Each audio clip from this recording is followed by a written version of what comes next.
రాకాలోకంకి స్వాగతం. ఈ కంటెంట్ మీకు నచ్చినట్టయితే లైక్ చేయండి, మీ బంధుమిత్రులకు షేర్ చేయండి. ఇప్పటివరకు సబ్స్క్రైబ్ చేసుకోకపోతే సబ్స్క్రైబ్ బటన్ని నొక్కండి, అదేవిధంగా బెల్ ఐకాన్ని కూడా తప్పనిసరిగా నొక్కండి.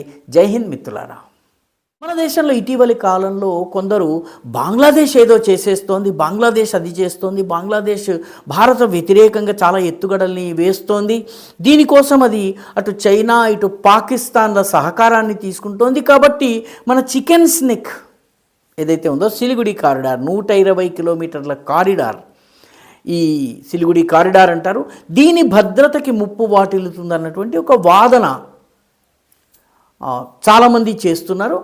ఇటువంటి వాదన చేసేటటువంటి వాళ్ళు రకాలొకను దీనిపైన వీడియోలు చేయటం జరిగింది. వీటన్నిట్లలో కూడాను సిలిగుడి నెక్ను అంత సులువుగా, అంటే 4 దేశాల సరిహద్దు షేర్ చేసుకునేటటువంటి ప్రాంతం, ఒకవైపు నేపాల్, ఒకవైపు భూటాన్, ఒకవైపు టిబెట్ అంటే చైనా, 4వది చైనా డైరెక్ట్గా లేదు, కొంచెం దూరంలోనే ఆగిపోతుంది, 4వది బంగ్లాదేశ్. కాబట్టి బంగ్లాదేశ్ చికెన్ స్నెక్ని, సిలిగుడి కారిడార్ని పూర్తిగా తన కబ్జాలోకి తీసుకోగలదన్నటువంటి ఒక వాదన వినిపిస్తూ వస్తుంది. ఇటువంటి వాదనను చేసేటటువంటి వాళ్ళకి వాస్తవానికి భారతదేశము మ్యాప్ని ఒకసారి తిరిగేసి చూడాలి.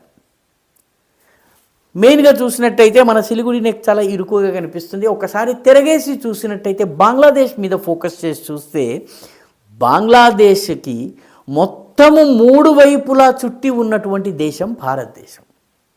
4078 కిలోమీటర్ల సరిహద్దు భారతదేశంతో బంగ్లాదేశ్ షేర్ చేసుకుంటుంది. బంగ్లాదేశ్ ఏ వస్తువు అయినా పడవల ద్వారా పంపించాలన్నా, ఏ సరుకునైనా రవాణా చేయాలన్నా, నేపాల్కో ఇంకొక రాష్ట్రానికో ఎక్కడికన్నా పంపించాలన్నా, ఏ పనిని చెయ్యాలన్నా బంగ్లాదేశ్కి భారతదేశం యొక్క సరిహద్దుల అవసరం ఉంది.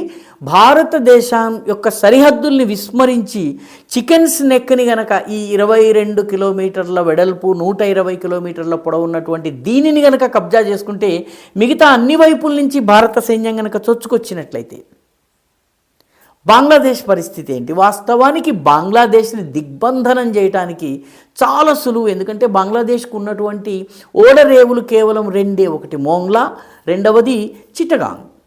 ఈ రెండింటినీ కనుక దిగ్బంధనం చేసి బే ఆఫ్ బెంగాల్ని దిగ్బంధనం చేసినట్టయితే బంగ్లాదేశ్కి ఒక్క పడవరాదు. 1971లో భారత ప్రభుత్వం చేసింది ఇదే. బంగ్లాదేశ్కి సముద్ర మార్గాన ఒక్క ధాన్యపు గింజ కూడా రాకుండా ఆపేసేసింది. అదేవిధంగా మొత్తము 4 వైపులా మన సరిహద్దు 4000 కిలోమీటర్ల సరిహద్దు ఉంది. కాబట్టి మనము వాస్తవానికి బంగ్లాదేశ్ని దిగ్బంధనం చేయగలము. బంగ్లాదేశ్ చికెన్ స్నెక్ని కట్ చేసే లోపల మనము బంగ్లాదేశ్ని దిగ్బంధనం చేయగలము. ఇది ఒక్కసారి మ్యాప్ని తిరగేసి చూస్తే బంగ్లాదేశ్ అనేది భారతదేశం అనేటటువంటి కప్పులో ఉన్నటువంటి టీలాగా ఉంటుంది. వాస్తవానికి బంగ్లాదేశ్కి భారత్ అవసరం ఉంది, భారత్కు బంగ్లాదేశ్ అవసరం చాలా తక్కువ. పాకిస్తాన్ మహమ్మద్ యూనుస్ ప్రభుత్వం వచ్చిన తర్వాత కొన్ని కుప్పిగంతులు వేయడానికి ప్రయత్నించిన మాట వాస్తవము. చైనాకు వెళ్ళి ఆయన చేసినటువంటి ప్రసంగము, నార్త్ ఈస్ట్ 7 సిస్టర్స్కి సంబంధించి యాక్సెస్ కావాలన్నట్టయితే we are the gate keepers of bay of Bengal అని చెప్పి ఆయన అన్నటువంటి వ్యాఖ్యలు కొంత ఆందోళన కలిగించినటువంటి మాట వాస్తవం. అదేవిధంగా పాకిస్తాన్కి చెందినటువంటి ఐఎస్ఐ, పాకిస్తాన్ మిలిటరీ ఆఫీసర్స్ని భారతదేశం యొక్క చికెన్ స్నెక్ దగ్గర ఉన్నటువంటి రంగ్పూర్ జిల్లాకి తీసుకుని రావడం, సరిగ్గా అస్సాం బంగ్లాదేశ్ బార్డర్లో ఉన్నటువంటి లాల్మొనీర్ హాట్ ఎయిర్ స్ట్రిప్ని చైనాకి డెవలప్మెంట్ కోసం ఇవ్వడము, దాన్ని డెవలప్ చేసేటటువంటి కాంట్రాక్ట్ని ఐఎస్ఐ సమర్థిత పాక్ కంపెనీకి ఇవ్వడము, ఇవన్నీ కూడాను కొంత భారత్ని రెచ్చగొట్టే ప్రయత్నము బంగ్లాదేశ్ చేసిన మాట వాస్తవం. కానీ ఇప్పుడు బంగ్లాదేశ్కి అర్థమైంది ఏంటంటే, భారతదేశం ఆర్థిక దిగ్బంధనం చేసినా, విద్యుత్తుని సరఫరా చేయకపోయినా, అదేవిధంగా భారతదేశం నుంచి సరుకు రాకపోయినా, బంగ్లాదేశ్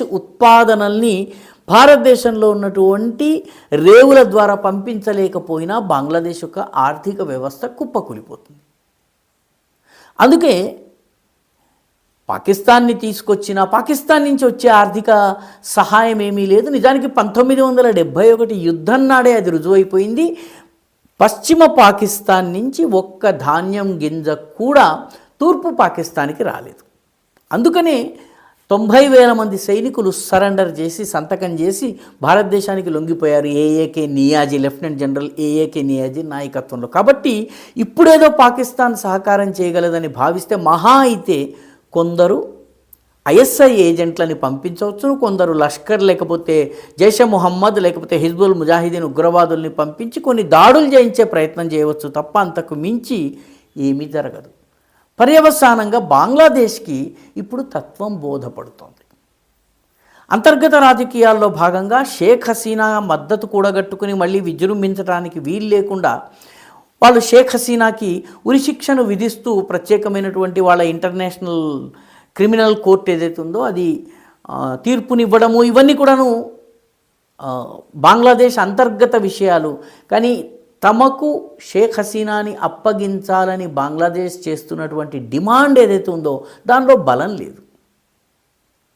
అందుకనే ఇటీవల కొలంబో సెక్యూరిటీ డైలాగ్ జరిగినప్పుడు బంగ్లాదేశ్ యొక్క జాతీయ భద్రతా సలహాదారు అయినటువంటి లెఫ్టినెంట్ జనరల్ ఖలీలుర్ రెహమాన్ ఆయన మన అజిత్ దోభాల్తో సమావేశమయ్యారు. అజిత్ దోభాల్తో సమావేశమైన తరువాత పరస్పర సహకారం గురించి మాట్లాడుకున్నారు. హసీనా వాజేద్ని ఎలా పంపిస్తారన్న విషయం మీద ఒక్క మాట మాట్లాడలేదు. ఆయన అజిత్ దోభాల్ని బంగ్లాదేశ్కి ఆహ్వానించారు.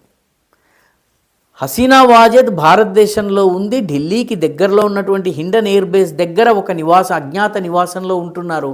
అయినప్పటికీ అజిత్ దోభాల్ని ఆహ్వానించారంటే దాని అర్థమేంటి? బంగ్లాదేశ్కి తన వీక్నెస్ తెలుసును. బంగ్లాదేశ్ తన మనుగడ అనేది తన దేశంలో దీపాలు వెలగాలంటే, కరెంటు స్విచ్ చేస్తే కరెంటు రావాలంటే జార్ఖండ్లోని అడానీ ప్లాంట్ నుంచి విద్యుత్తు రావాలి. అదేవిధంగా భారతదేశం గనక కొన్ని విద్యుత్ తీస్తా వంటి మిగతా వంటి చోట్ల వాటర్ని గనక రెగ్యులేట్ చేస్తే బంగ్లాదేశ్లో కరువు రావచ్చును, అదేవిధంగా వరదలు రావచ్చును, అకాలమైన వరదలు, అకాలమైనటువంటి కరువు రావచ్చు. కాబట్టి బంగ్లాదేశ్లో భారతదేశంతో అకారణ వైరం వల్ల లాభం లేదన్నటువంటి ఆలోచన ప్రారంభమైంది. అందులో భాగంగానే వాళ్ళ జాతీయ భద్రతా సలహాదారు ఎన్ఎస్ఏ ఎవరైతే ఉన్నారో ఖలీలుర్ రెహమాన్ ఆయన అజిత్ దోభాల్తో కొలంబోలో చర్చించారు. అజిత్ దోభాల్ని బంగ్లాదేశ్కి ఆహ్వానించారు.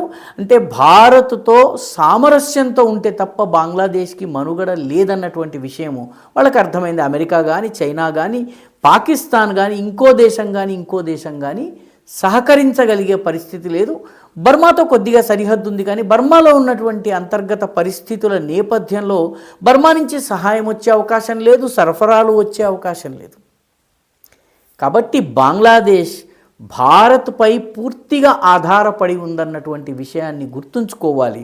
గుర్తుంచుకుని భారత్తో మైత్రి ద్వారా మాత్రమే తన మనుగడను సాగించగలదు అన్నటువంటి విషయాన్ని తెలుసుకోవలసినటువంటి అవసరం ఉంది. ఆ నేపథ్యంలోనే కొలంబోలో సమావేశం కానీ, అజిత్ దోభాల్కి ఆహ్వానాన్ని కానీ మనము చూడాల్సిన అవసరం ఉంది.